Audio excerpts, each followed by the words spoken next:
ದಿನಾಂಕ 11/6/2025 ಹೊನ್ನಪ್ಪ ಅನ್ನೋರು ಬಂದು ಇಂಡಿ ಟೌನ್ ಪೊಲೀಸ್ ಠಾಣೆಯಲ್ಲಿ ಒಂದು ಕಂಪ್ಲೇಂಟನ್ನು ಕೊಡ್ತಾರೆ.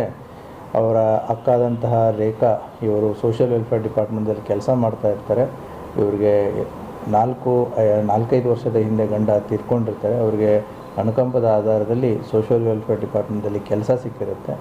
ಕಳೆದ 2 ತಿಂಗಳಿಂದ ಇಂಡಿ ಟೌನನ್ನು ಬಿಟ್ಟು ಹೊರ್ತಿ ಹತ್ತಿರ ಇರುವಂಥ ಕೊಟ್ನಾಳ್ ಅವರು ಏನೀಗ ಕಂಪ್ಲೇಂಟ್ ಕೊಟ್ಟಿದ್ದಾರೆ ಅವ್ರ ಊರಿಗೆ ಬಂದು ನೆಲೆಸೋದಕ್ಕೆ ಸ್ಟಾರ್ಟ್ ಮಾಡಿರ್ತಾರೆ.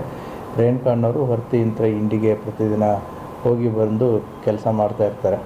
ಆ ಹಿನ್ನೆಲೆಯಲ್ಲಿ ಅಗರ್ಕೇಡ್ನ ಈ ಆರೋಪಿಯಾದಂತಹ ಸಂಜು ಬನ್ಸೋಡೆ ಅನ್ನೋನು ನಿನ್ನೆಯ ದಿನಾಂಕ 11/6/2025 ಬೆಳಗಿನ ಜಾವ 7 ಗಂಟೆಗೆ ಇವ್ರನ್ನ ಇಂಡಿ ಬಸ್ ಸ್ಟ್ಯಾಂಡ್ ಹತ್ರ ಇರುವಂಥ ಟಿಪ್ಪು ಸುಲ್ತಾನ್ ಸರ್ಕಲ್ ಹತ್ರ ಭೇಟಿ ಆಗ್ತಾನೆ. ಕಳೆದ 2 ತಿಂಗಳಿಂದ ಇವರ ಮಧ್ಯೆ ಮನಸ್ತಾಪ ಉಂಟಾಗಿರುತ್ತೆ. ಆ ಹಿನ್ನೆಲೆಯಲ್ಲಿ ನೆಗ್ಲೆಕ್ಟ್ ಮಾಡ್ತಾ ಇದ್ದಾಳೆ ಅನ್ನುವಂಥ ಒಂದು ಹಿನ್ನೆಲೆಯಲ್ಲಿ ತನ್ನ ಬಚ್ಚಿಟ್ಟು ತಂದಿದ್ದಂಥ ಚಾಕುವಿನಿಂದ ಅವರಿಗೆ ಇರಿದಿರ್ತಾನೆ. ಸೊ ಇಮಿಡಿಯೇಟ್ಲಿ ಅಲ್ಲಿದ್ದಂಥ ಪಬ್ಲಿಕ್ಕು ಮತ್ತು ಪೊಲೀಸ್ ಅವರನ್ನು ಆಸ್ಪತ್ರೆಗೆ ಶಿಫ್ಟ್ ಮಾಡಿರ್ತಾರೆ. ಬಟ್ ಅನ್ಫಾರ್ಚುನೇಟ್ಲಿ ಅವರು ಆಸ್ಪತ್ರೆಯಲ್ಲಿ ಡೆತ್ ಆಗುತ್ತೆ.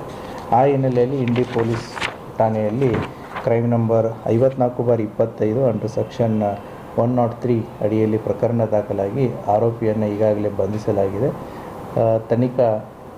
ತನಿಖೆ ಇನ್ನೂ ಮುಂದುವರಿತಾ ಇದೆ. Thank you.